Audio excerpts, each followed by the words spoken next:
Hey guys, CJ here. Wanted to stop in before the show started to let you guys know that this episode and the next episode are a little bit more dark and serious than what we've been normally dealing with here on Exploding Dice. If you are affected by large-scale violence or graphic violence, I apologize ahead of time. It's not major, but I know it may be a major sticking point for somebody out there, and I apologize. If this does bother you, feel free to email me, show@geek-io.net. For everybody else, enjoy the show. You are listening to a podcast of the Geek.io Media Network. For all of our shows and more, visit geek-io.net. And to help support the network, head over to patreon.com/geek.io. Hello, gentle listener. While Geek.io holds its talent to the highest standards, what follows will likely involve the sort of language usually reserved for sailors on leave.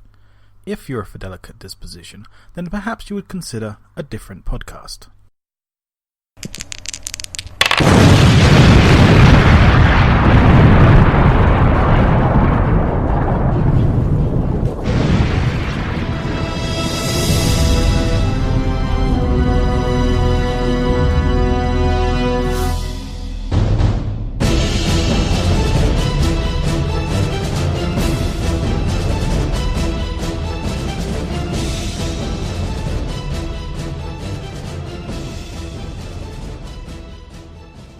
Hello and welcome everybody to Exploding Dice, your Geek.io live play role-playing podcast. I am CJ, Gears and Upgrades for Everybody Boat. Joining me as always are, we'll get her out of the way first so she doesn't complain at us for long, Monica, really into character, Littlefield.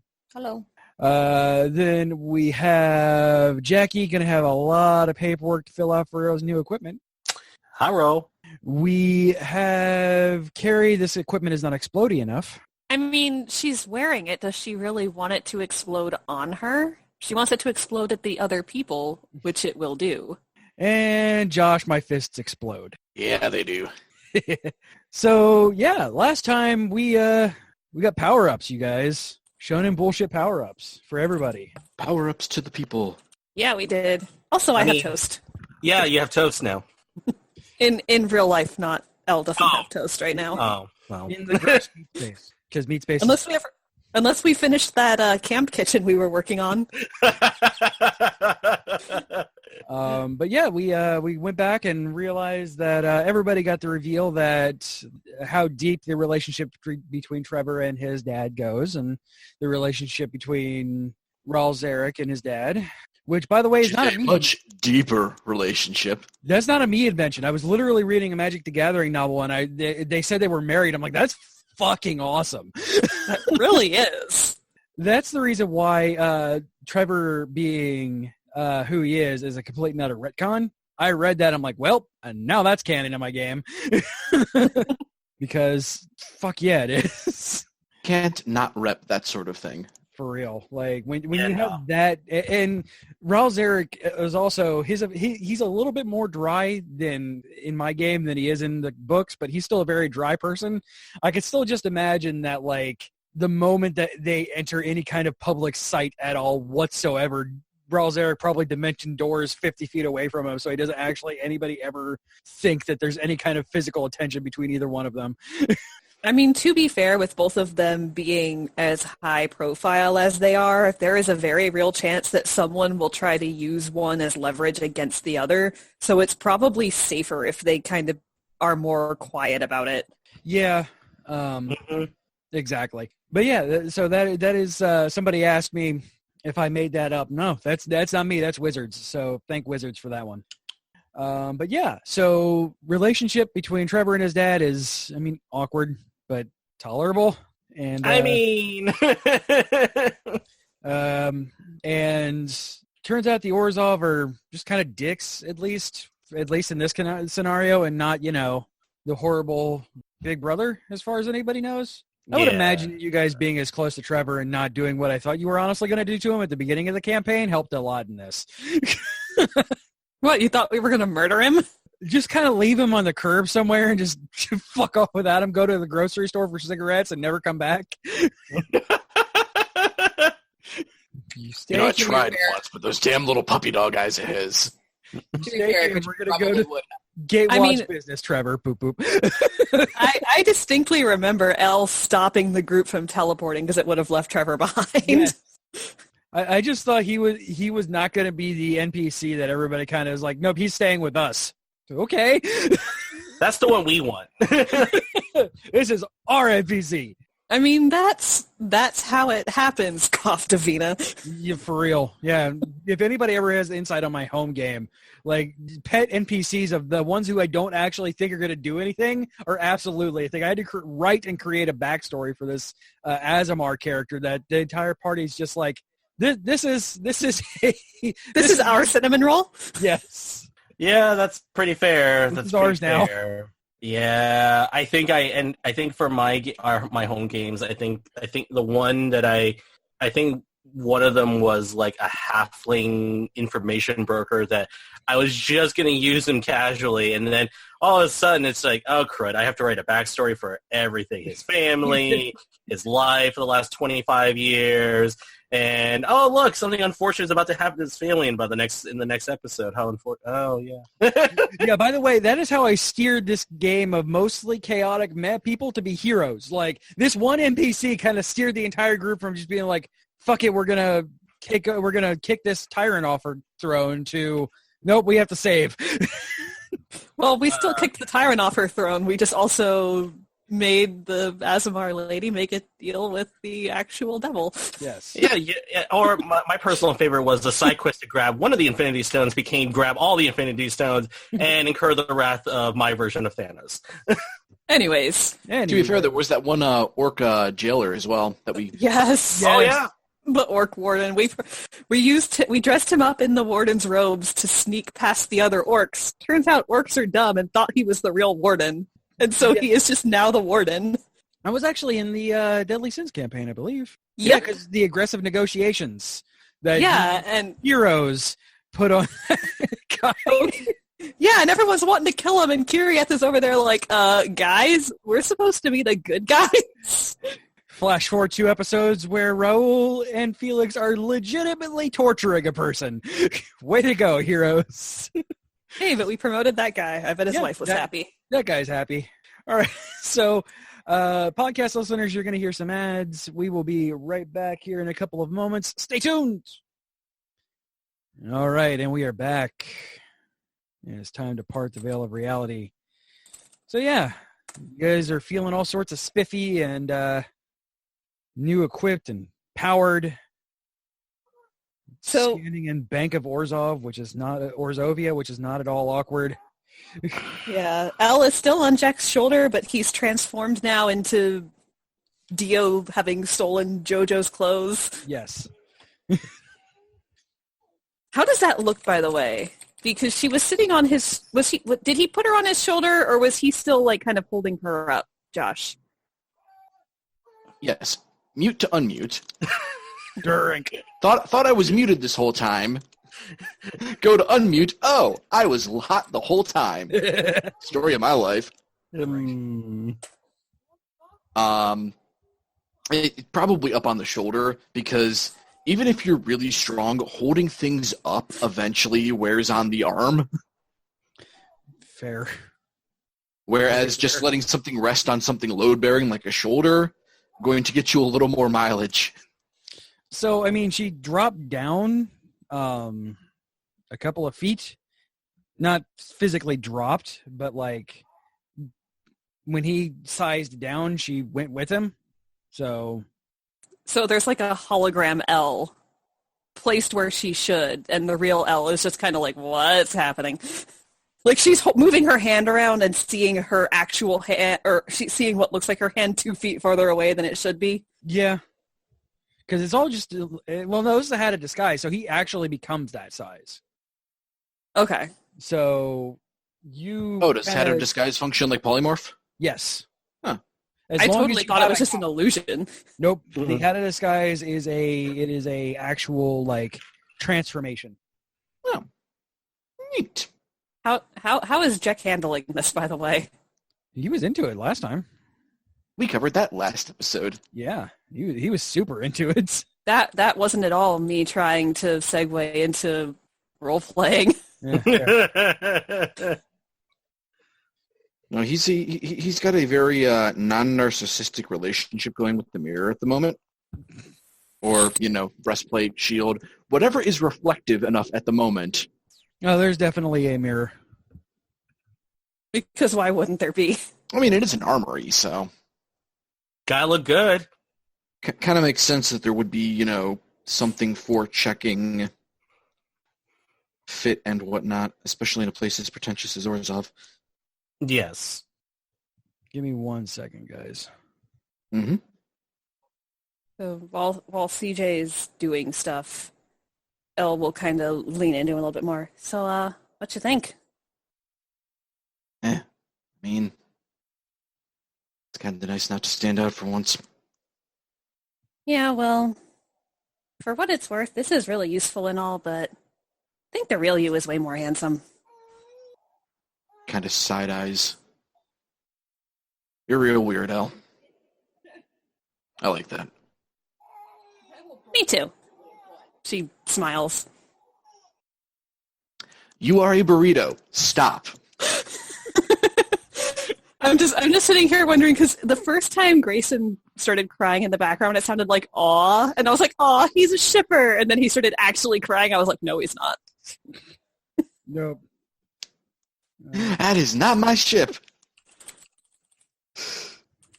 All right. Baby ship doot. No. No. Bad, Josh. Bad. I know, I'm terrible. Fun thing is I'm going to have to use the Zoom recording for the episode. Oh, is computer recording being a pain? Yeah. What a shocking twist. Right? That's all right. It's what Zoom is for. Indeed. So that means I'm just going to have to close out the Zoom call at the end of this episode so I can get the full recording of it. If you just stop and restart it, it'll save as separate files. Okay, cool.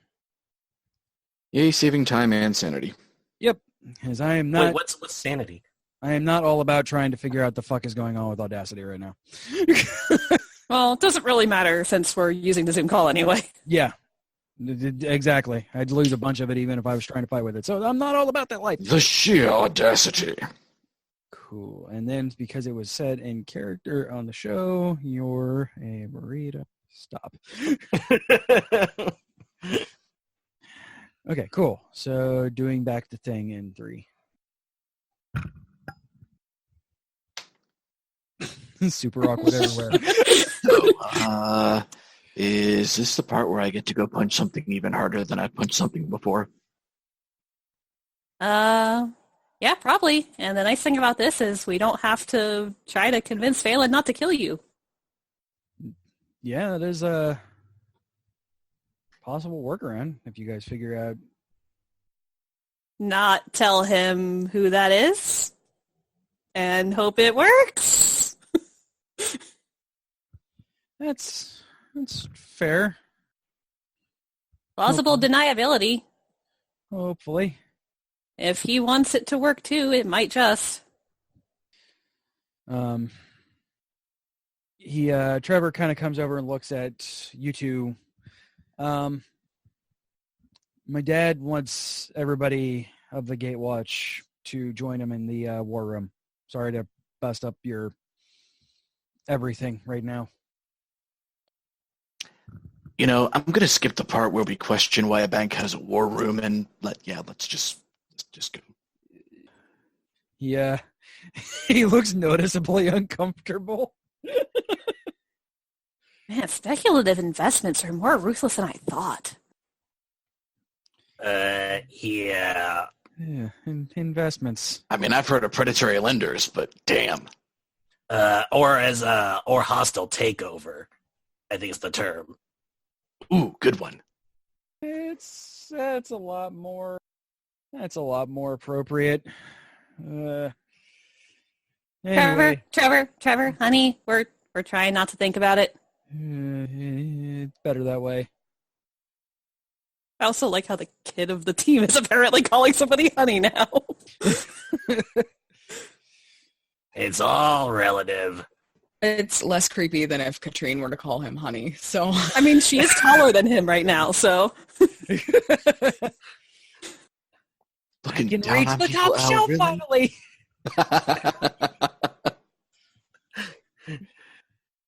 So that's the real reason Elle's dad eventually accepts Jack into the family. That one shelf that even though smoke detector batteries. Yes, smoke detectors. Smoke detector in law. Gotta love it. Gotta have one of those. So yeah, he takes you through a bunch of hallways that he navigates flawlessly.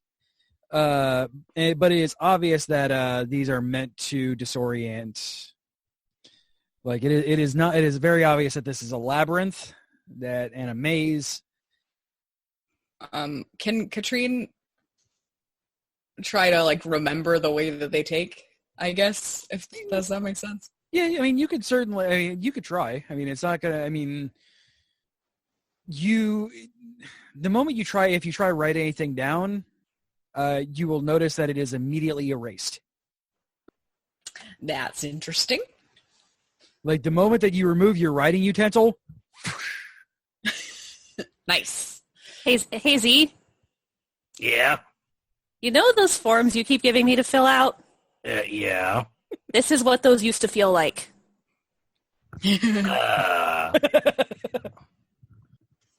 Except they're trying to keep trade secrets. Yeah. That makes sense. You did just find out what I'm studying, right? That's Yeah. also kind of a... I'm sure we'll be fine. Always the optimist. Yeah, I'm pretty sure we'll be fine as long as we stand 25 feet away and have a convenient shield to brace the impact of the explosion. 25 feet, that's adorable. Rawls Eric appears from behind you, disappears again. So you guys get into as you kind of feel yourselves being elevated, by the way, but it's all a ramp. It's not stairs. As you just hear an echo of some interdimensional voice, "Fuck stairs!" Just Akira shows up, blows up a set of stairs with radiant energy, and disappears again. You guys eventually get into when you leave the one hallway, he opens up a set of doors, and it is obvious that you guys are more on the public-facing level of Orzhovia. You have people in there. There's a lot more. People are actually like fully dressed in suits and dealing with other people. You're not quite in the banking area yet, but you're in like the back office areas. And Trevor kind of turns around and starts walking backwards. I'm going to have to ask you guys to really make sure that you don't look at anybody's paperwork. Why are you all looking at me? Sorry, for? what? Because the moment you do, you will have your memories evaporated up here, and I really don't want that to happen. Sorry, what? Did you grab something? Okay. He learned his lesson from the office alcohol. I do imagine him making that joke, though, with like a blank piece of paper. Yeah. And Trevor gets all wide-eyed. Like, Sorry, what?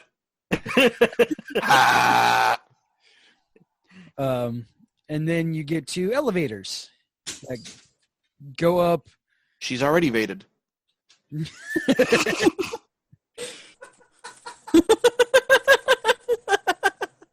The faces we're getting right now. I've turned into Felix. God damn it. Have to have somebody. I just wasn't ready for it. You know, say Felix has an excuse. You don't. You've been. I love puns, but man, I was not ready for that. Ooh, bad. So yeah, you get into the elevator, and it's a very so this building's not that big. Like, It's a couple stories, but you guys are in that elevator for a good couple of minutes, and the music is terrible. So this Despacito. I was expecting something like Nickelback for no apparent reason to appear. Look at this photograph! So we're on a really slow elevator, or we're going into some kind of interdimensional pocket space. Yeah, it's definitely not slow. I'm not a fan of this elevator, by the way. And Trevor kind of looks green around the gills. Well, no offense, but I'd rather not take stairs. And this is the only way to get where we're going. Even your new can't handle the stairs. Man, if you're throwing up over this, I do not want to see what happens the first time you plane walk. Oh, I'm not looking. El, do you got any of those, like, emergency sick bags you usually keep around? Maybe? I can hold it together. I just hate this. And, like... She pulls out a goblin muffin and hands it to you. Have some bread. It helps. Stares at it. It's fine. It's wholesome. And, like, you notice that eventually the feeling of moving actually begins being, like, going up a super fast, like, freight elevator. Like... Oh, like one of those express ones? Yes. Where your fucking ears pop? Yep. And then suddenly you get the feeling that you're going right. And then... Boom, Oh, door that opens. was different. Oh. Well, that was different. Now the question is, does Elle remember to duck when Jack walks out of the elevator? You have the perceptive. You have the observant feet. I would imagine that you would. First and only time in her life Elle has ever had to worry about a door frame. Yeah, and then you guys, it's a very well lit, like you entered into the executive offices of the said bank. Like, so you have very high ceilings, ornate walls.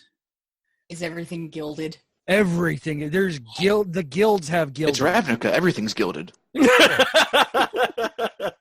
There's approximately 9 of them. Except for those filthy ungilded pieces. Still got guild in the name. Yeah, and when you take a step, it like echoes. Hello.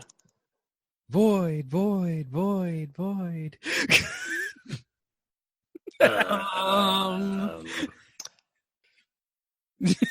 Echoes of the void. That's void, void, void, void. Whatever you do, don't listen to its call. Not a good time. Void, void, void, void. What? Steve, we talked about this. Void, void, void, void. Get to 2 giant doors and open. And inside of there, you walk in. Insanely well-lit room. Ow. Oh, whoa. Anybody who takes any notice to shadows, notice that there's no shadows in here. Lights are purposely positioned to shine no shadow. I definitely misheard you as it is a sanely well-lit room. I mean, the feng shui is on fleek, yo. And I'm pretty sure fleek is not a feng shui friendly word. It is in Ravnica. It's sitting at the end of the table is the crazy handsome, well-dressed Tomar and Raul Zarek. You have sitting around the table people in various suits of various colors, mainly of Boros, Celestia, Azorius, Orzhov, and that's most of it. You have a person with a Demir pin on. And obviously no Gruul, and it is very weird, but no CJ having a brain fart, Simic or Golgari. There's even a person that you guys recognize, a centaur, wearing black and red. Hey, it's you. Hi. Hello, it's me, yes. I was expecting you all to come by the shop, but you didn't. So here we are. Yeah, not Stuff our happened. fault. I figured. There's no worries. Yeah, there's a lot of horseplay. That's racist. Only halfway. I'm glad That's you all- also racist. I'm glad you all were able to hoof it back here in time, however. He's down with it. You can't be like me for so many years and not learn to roll with the jokes. But it is wonderful that you all are here. And Tomar nods and goes, so I see at least you are acquainted with... Honestly, I don't remember Tomar's voice. Sorry. It's been a bit since we've recorded. And I have moved, so sorry if it's a different voice. I only have so many. Well, you have more than 50. Yeah, this is true. We've been there. We Yeah. were there. Thanks for that, Monica, by the way. I'll never forget that one. That was pretty legendary. He motions for you all to take a seat. You guys are close to the head of the table, and there are seats picked out for each one of you. As it should be. Well, yeah. Labeled? What was that? Are they labeled? No, they just got real cool sigils on the back, half and half. And he stamps his staff on the ground, and some cool lighting effects light the wall. Like some of the lights adjust and point towards the wall, and on there show some sewers that you guys are intimately familiar with. Hey, it's that place. Oh, great. We're going back, aren't we? There's a lot of bodies. New? Are they new since we've seen it? Oh, yes. Each of them look like they've been, some look like they've been stabbed, some look like they've been set on fire. Several of them are pinned against walls with assorted either vines or blades or pikes. And what you're watching is going forward, like somebody's holding something that's recording this, and you guys are walking forward. There is not a point in this that is not filled with carnage. And each of these guys are very obviously Golgari. We were notified of, well, one of our collectors went to collect on a debt and discovered this as they were going through. It doesn't seem to have a calling card of anybody that we are familiar with. Some of these bodies seem to be more destroyed than others. And, hey, Jack, remember your wife?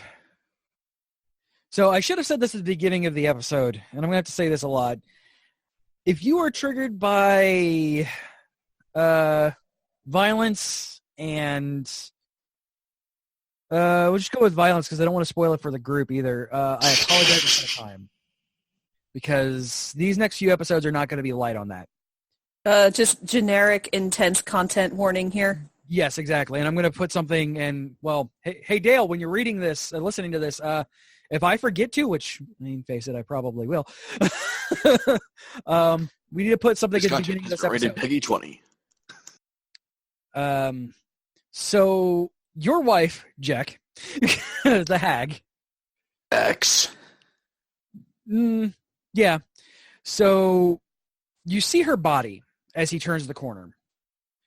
And the body is bifurcated.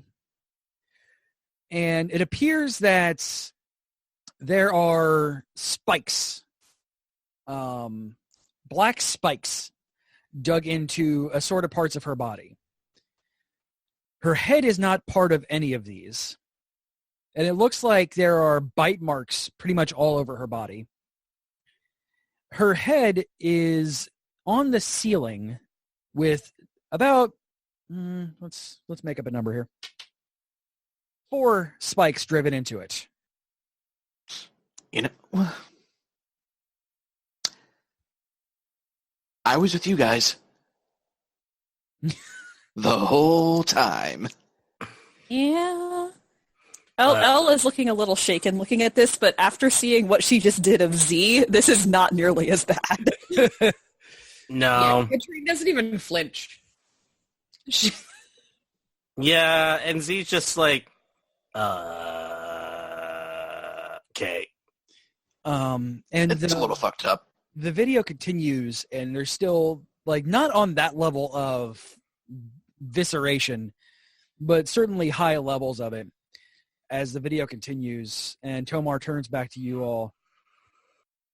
95% of the registered users, or registered people of Golgari are dead, and the other 5% are missing. That's pretty bad, actually. It's really bad. That is extremely bad. Yeah. The issue that we have is nobody can violate the guild pack's will, except for you all. And I'm not saying that it was you, obviously. If it was you, you'd be arrested by now. Among other things, I'm sure. Yes, even the Guild Watch would not have permission to execute an entire guild unless they needed to be. No inter-guild could do this. So it was either somebody from within the guild or guildless who did this. We do have notification of some aspects of the Simic using mind-altering technology lately to create guildless who follow their instructions. That is the reason why nobody from the Simic Combine are at this table. Nobody except for one. The one we can... Points. Technically 2. 2, yeah. 1.5. That was out of character.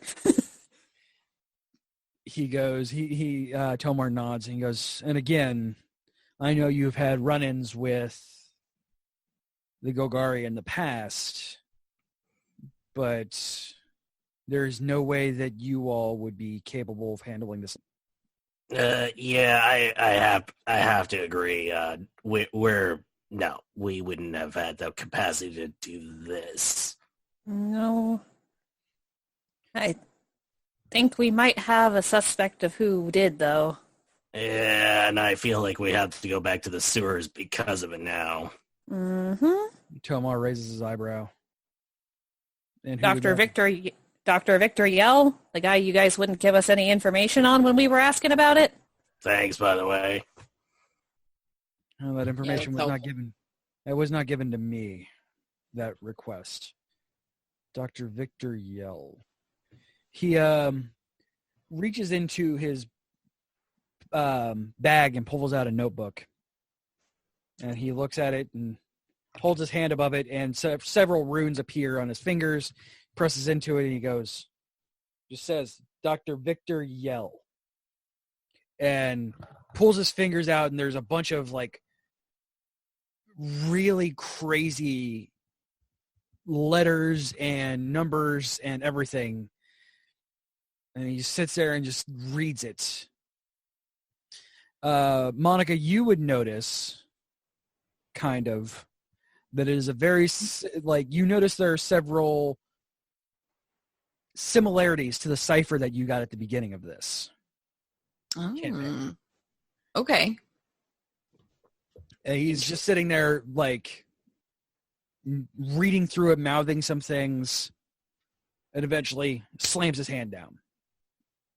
Dr. Victor Yale was a Simic scientist who had not been active for, well, was registered deceased almost 200 years ago now. He was doing 350 roughly. He was doing life-extending experimentation, and it extended his life far beyond what was normal. And his records indicate that he died of heart failure roughly 200 years ago. Nope, we met him in the sewer. Yeah, he's very much alive. And part dragon. Yeah. He's also got a really, really annoying laugh. And he brainwashed my alternate timeline bio brother. No, you didn't need to tell them that. And he made me, so there's that.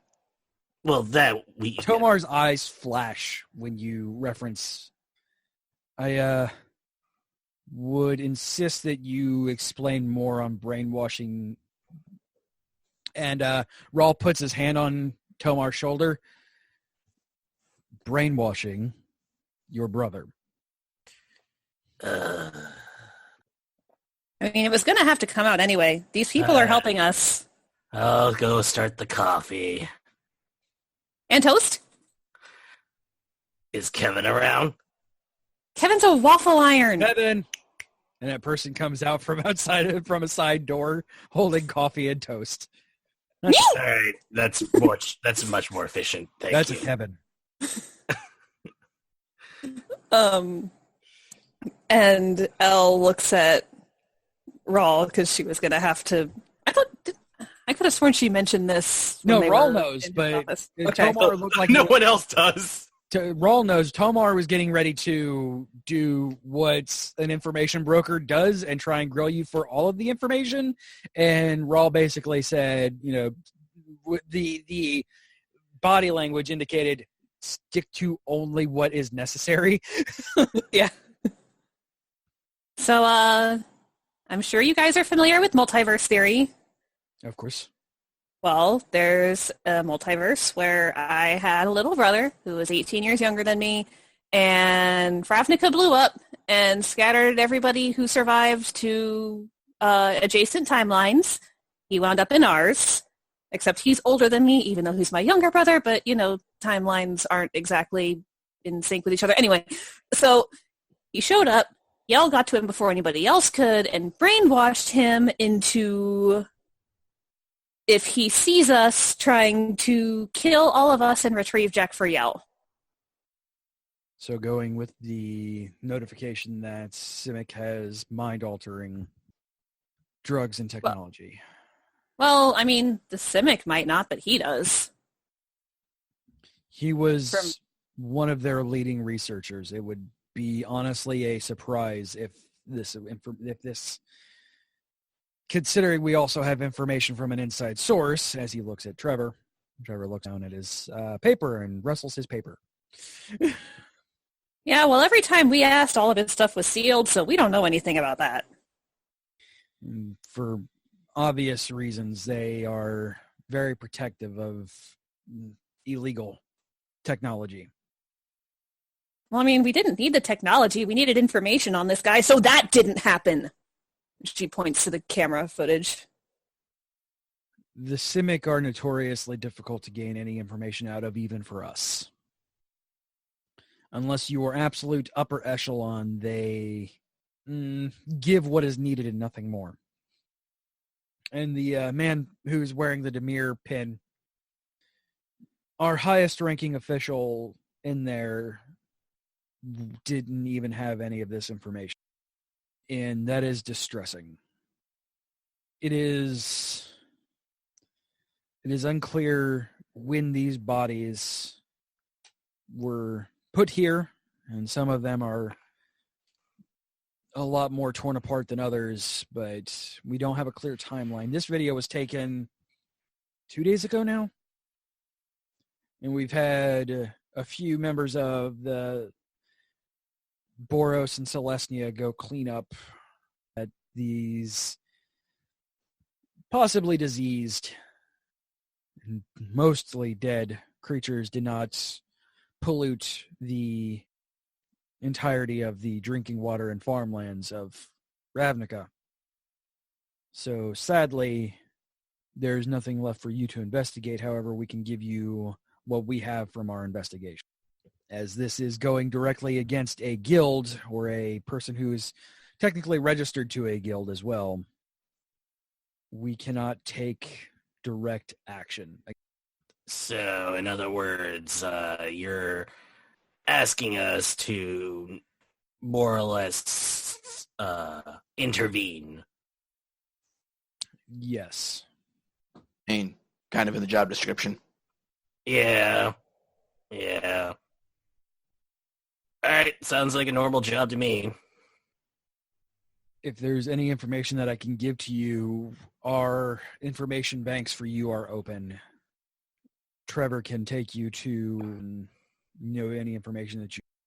Aside from that, if there's anything that you need from any of us here at this table, please feel free to let us know.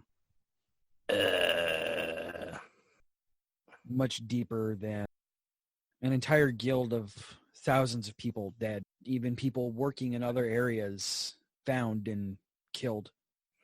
Did they, besides being mauled to death, was there any other signs of what got them all? Because it can't just be one thing that just got them all. Yeah, if you guys have any autopsy reports, that'd be pretty good. Yeah. It was a various assortment of death for all. Some, as you've seen, were bitten. It did not appear to be any extra venom in any of them. Any person who is involved with the Golgari has a natural poison inside of them to counteract the fungus that they work with and everything along those. There was no extra poison in any of them. It does look like some nature magic was involved. There were some burned to death, some destroyed entirely, as you saw with that one. We have no notification of anybody super high in the guild. The guild leader, Jared von Savo, has not been seen either. He is not. His body was not one of those ones recovered. So Jared is somehow still out there, probably. It is a fair assumption. Well, yeah, all right. We're all gonna need to find out what happened. So we're probably gonna still have to go down there and find the survivors, see what's going on. And I'm going to save you some trouble here. Unless there is somebody that has moved back into that area, 3 guilds have sent people down there, and there have been no living humanoids remaining. We did discover that there was a access point below Orzhovia into the sewers that was being used relatively recently, and that the one that you all were involved with, that Ashitai had saved you from, brought you up from. And that has been sealed entirely, but nothing has been able to be seen down there. No human has been. We've disarmed every trap. We've seen every possible secret that we can possibly find, and nothing has been able to be found. And ourselves, Demir, and Celestia have all checked. The Azorius has sent several investigators as well, but they have not revealed their their findings to us as of yet. Z looks over at Katrine. So do you feel like we should probably expedite the process? That's probably a good idea. It would save us a trip going back to the sewers, which I am not a fan of. Yeah, the sewers aren't that pleasant. No, not at all. So what's your plan? Who's she talking to? Z. So we're probably gonna have to have Katrina expedite some paperwork so we can get those reports, because I'm not gonna lie, I don't like the idea of going back to the sewers to investigate. And even though nobody else has found anything living, it doesn't mean there isn't something unliving down there. That was not a roll. That was me dropping a die. Living? The Like- undead. Yeah, that was okay. The Galgari aren't just all living beings. There are some that might be of a different persuasion. Yes, there's a fairly large assortment of undead that operate within Golgari and our establishments. We have had our best spectral detective go down, and they were unable to locate anything undead as well.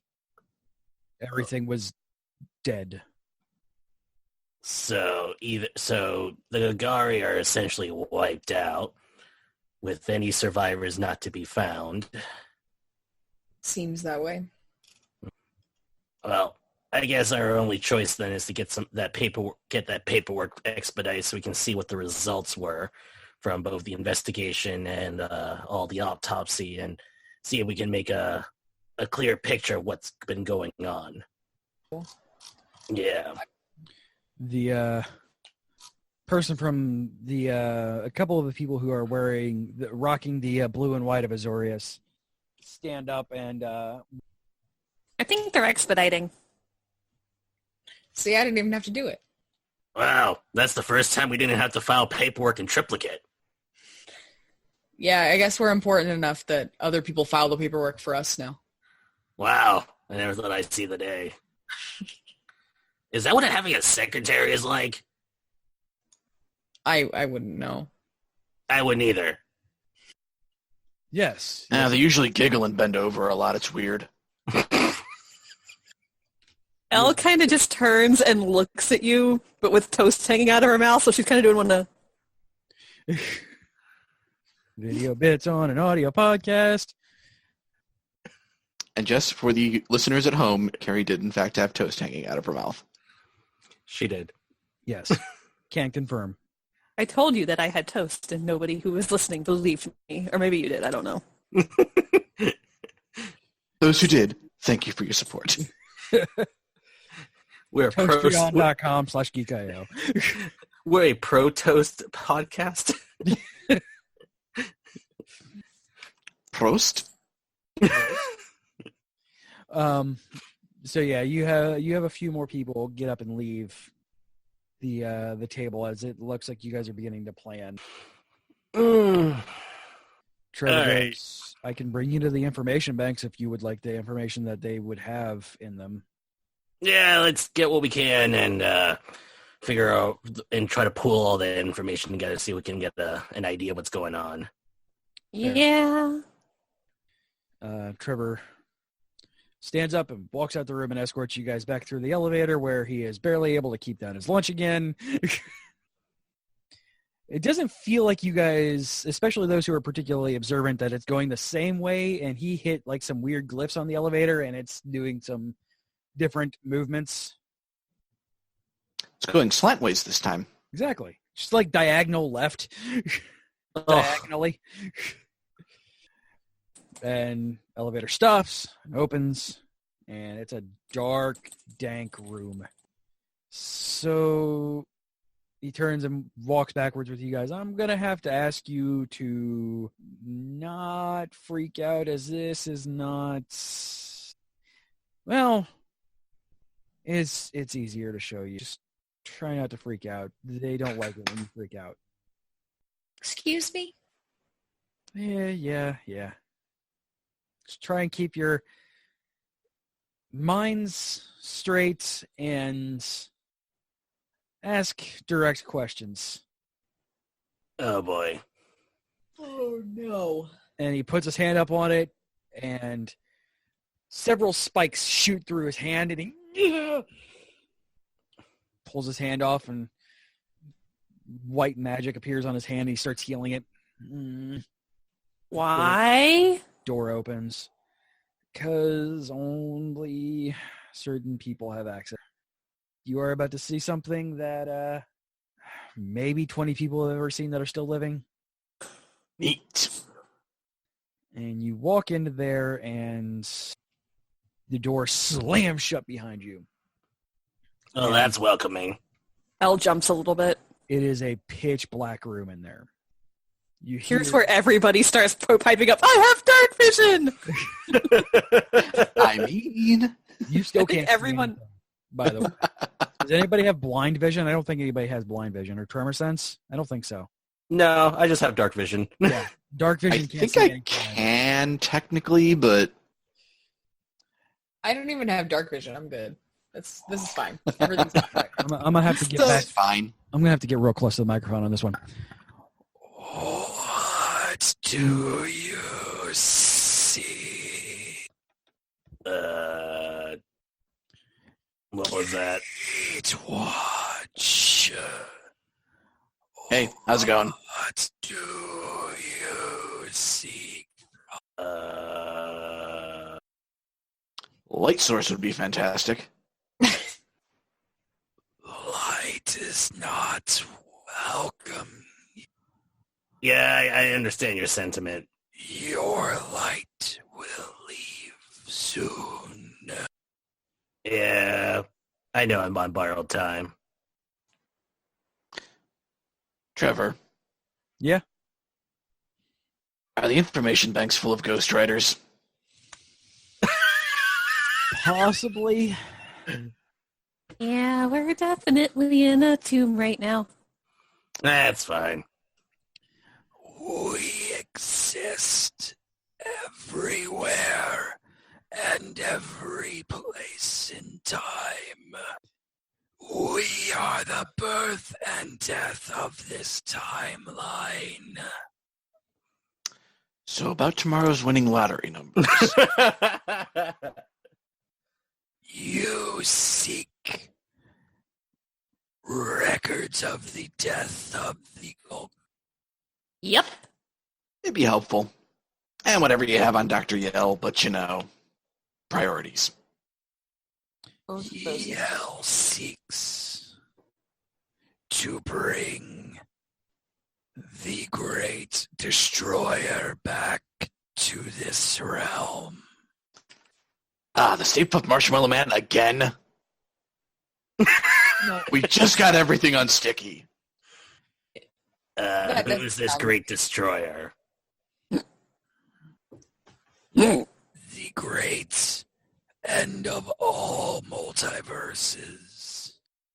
Nicol Bolas. Who, what?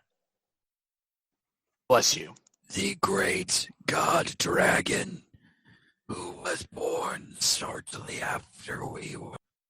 Bolas ends universes. Yell is trying to bring him back here. Why? Other than the obvious. To end this universe. There's the obvious part. Why does he want to end the universe? Doesn't he live in the universe? Probably because he's crazy. Just a thought. I mean, yeah, but doesn't he live in the universe? Wouldn't he want it to stay so that he could live in it? Yeah, but he's been fucking with the bleed, you know.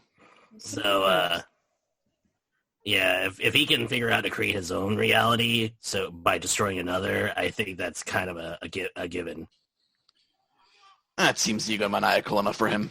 We believe he is attempting to usurp his power. And become an actual god. That would be why he's part dragon now. Great guy with an actual god complex. We believe he has the means to succeed. And I believe if you've been here since the beginning until the end, you should give more concise answers. So, do you have any advice on how to stop Bolas? Do not face him. Well, Let that's... Ravnica die. What? I kind of like it, though. I kind of live here. I would like it to stay. And so do lots of other people. Sacrificing the whole realm is kind of non-negotiable. And there's that Marma shop down the street. I mean... The end of all things is inevitable. Well, yeah, way to get nihilistic about it, but come on. Doesn't have to be today. It can be tomorrow. Or the next day. I mean, we could probably pencil it in for a Tuesday, because fuck those, but...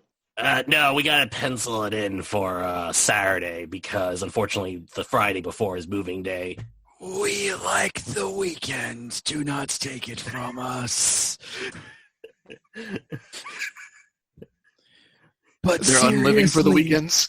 Seriously, fuck Wednesdays. Oh, come on, you don't like hump? Oh, wait, you're Ghost, you don't have dicks. Well, no one wants to do anything on a Monday. But Tuesday's just like Tuesday's just like a repeat of Monday. So really, and Thursday, Monday Junior. And seriously as well, if you have the Monday off due to a holiday, it's twice as bad. Okay, so like a million years from now, we give everybody Monday off and then end the world on a Tuesday. And can we please talk about how to stop Nicol Bolas now? Why am I being the one serious here? Look, no offense, Elle, but I'm on borrowed time, so at this point it's kind of pointless to be that serious anymore.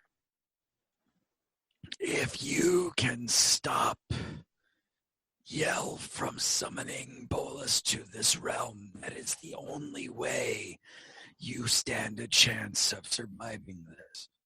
Bolas, okay, so kill Yell. That's information we can work with. Where is he? Bolas wants Ravnica. He had failed once at this world. You're getting off topic, Ghost Dude. He failed once at Phelan's world. This realm and this timeline. He tried Ravnica once before. The one known as Chase Brelin had stopped him with assistance of the former Gatewatch. The once and future Gatewatch. What does that make us? The substitutes? The Gatewatch is one. Always one. Your spirits mimic former and future Gatewatch members. Many have failed, few have succeeded, especially when something as powerful as Bolas exists. Yeah, it seemed kind of broken. They should nerf it. CJ looks so annoyed with us right now.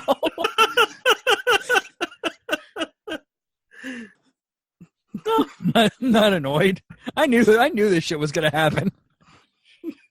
You look fake annoyed at us. There you go. He can give you guys a ghost tank of information and not knowing you guys were not gonna fuck around with it.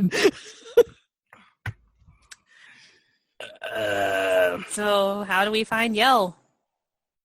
Your current endeavors will fail. He will find you. Okay, Well- so no point in looking up his reviews on Yelp. Got it. I think they're all like 2 stars. The website Yelp is biased towards Helm. So where is he going to find us? Where you are when he finds you. Fantastic. Wonderful. I really don't like this at all. This is pretty par for the course for them. Yeah, I figured. I still don't like them. They let me know how to save my mother after she died. Well, if it makes you feel any better. Dick move! And that's coming from me! Just very convoluted. I just want to know where to point the lightning so that we can stop it, okay? That's all I need to know. To provide information of the future is beyond our power. Only those in the future have the ability to reveal the future. You can't see the face I'm making. We see the your gesture. face. Yes. We are not pleased with the gesture you are giving us. Hey, Elle. Yeah? So they said somebody from the future. Are you thinking what I'm thinking? Yeah, which is what I was thinking this whole time. All right. Remember? I've been saying this for how long now? I know. It only took things that we can't see to confirm it for us. We had to hear it from some timeless beings or something. Yeah. All right. Well, Yeah, I wish they would be more helpful, but at least they pointed us in the correct place, which is find us. I mean, they didn't do that. They didn't actually do that. They did other important stuff, but they did not do that. right. So we're going to need to talk to a certain someone about where our final staging ground is going to be. You will find fallen friend and foe. You will reunite those who had fallen. Okay, why do you have to be so cryptic? It's part of, Oh my God, Rachel, I love you so much. it's part of their job description. So everyone's going to come back from the dead / back from being captured or whatever, and we're all going to meet up with them at the big ultimate battle of Ultimate Destiny. Mr. Rogers wins. Who's Mr. Rogers? We think it might be Shaggy. He is only using 0.1% of his power. Rachel, noticing how much my voice is straining right now, brought me liquid. Yay, liquid. Yay. I had this all planned to use a setting on my mixer to assist with this, and well... And ironically, it died. Isn't it ironic? Don't you think? It's yeah, I'm gonna say that's a little on the nose there, Alanis. Your name is now Alanis. Morris Jack. And they can call me Al for short. Some people will call you Maurice. I mean, I am the gangster of love, so. Jack cannot see the face Elle is looking at him right now. Nor can anybody else on the call on the podcast see the face that Jackie is making right now. Hey, we found a way to turn video bits into an audio podcast into an actual scene. I can imagine everybody kind of looking at Jack funny, like, or in the direction of Jack's voice at least. Trevor turns to the voices, to your voices. I don't think we're going to get much more out of these guys. More cryptic runaround. I took us here mainly because my dad told us to, and also because I figured they would give us at least one piece of information, and they did. Okay. So, yeah. Thanks, creepy ghost beings. Thanks. You're almost as useful as those angels. You are welcome, and we are sorry. We aren't we all? We hope you mourn well. And then you snap and you're back in the elevator. Great. Worst customer service ever. At least Trevor didn't have to get his hand stabbed again. Yeah, it's nice. But well, thanks for saying that's a good thing. You are changing. Wait, I mean, physical comedy can get a little bit overplayed. Now, if you were to get kicked in the nuts, that'd be hilarious. That's fair. Especially if it were Katrine. Oh my god. Also, you're also being nicer to him, and that kind of makes a difference. Just saying. I've always been nice to him. He's always just been a jackass. All right, CJ can move the microphone away from his face now. I think you're both just jackasses. Let's go. That's fair as well. And he presses some buttons, and the elevator moves kind of in a spiral, and you guys appear back on the main floor of the Orzhovia. And as everybody actually gets pushed to the wall as it starts to spin. Yeah, pretty much. It's like it's a discount one of those tilt-a-bomba whirls or something. oh, Floor drops out from under us. Exactly. So everybody do me a favor. Oh, no. I'm getting ready to end this.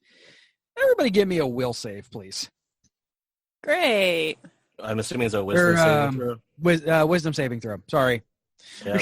Well, thank God my plus 11 hopefully matters. Yay! Thankfully, it wasn't with disadvantage. I rolled a 9. I Okay. got 19. So I rolled not very well, but hold on. Good job. Are you going to use Indomitable? I think that I might use Indomitable because it's twice per long rest. I can re-roll a failed saving throw, so I think I'm going to try that one more time. All right. But I have to take Once the more with feeling. Yeah, once more. How about the dice? Be nice to me tonight, please. Please and thank you. I like rolling well. Nope. Okay, cool. To be fair, you did roll better. You roll better. You did. I did. Yeah. I did. Okay, the first time I got a 6, and now I have an 8. So I just wish that the second roll counted. Because You don't get advantage on saves, do you? No. No, So unfortunately not. Especially not wisdom. So, as you guys get off the elevator and are chatting and talking and having a good time, you hear everybody in your minds hears this loud, horrifying screech. Oh, so that's what it's like. And people around you, the humans, the normal humanoids, kind of bend over, or some of them even have their heads explode. Those who rolled, Jesus Christ, only one of you, and of course it's the goddamn NPC rolled above a 20. So, Monica and Carrie, you have a point of exhaustion and take 6, 9, 11, 12, 16 damage. Jackie and Josh, you take 8 damage. Is it any particular type or? Psychic. Okay. Yeah, okay.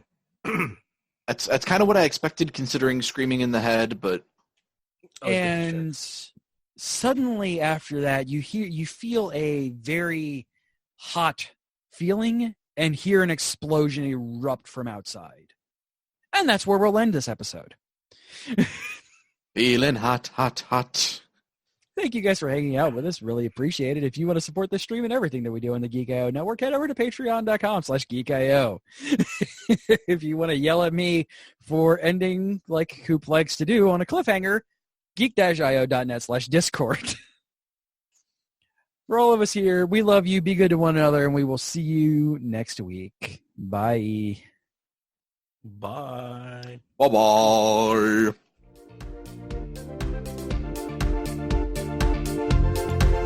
You have been listening to a Geek.io Media Network, LLC production.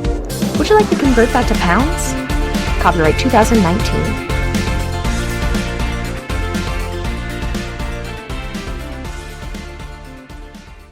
Diamond Club hopes you have enjoyed this program.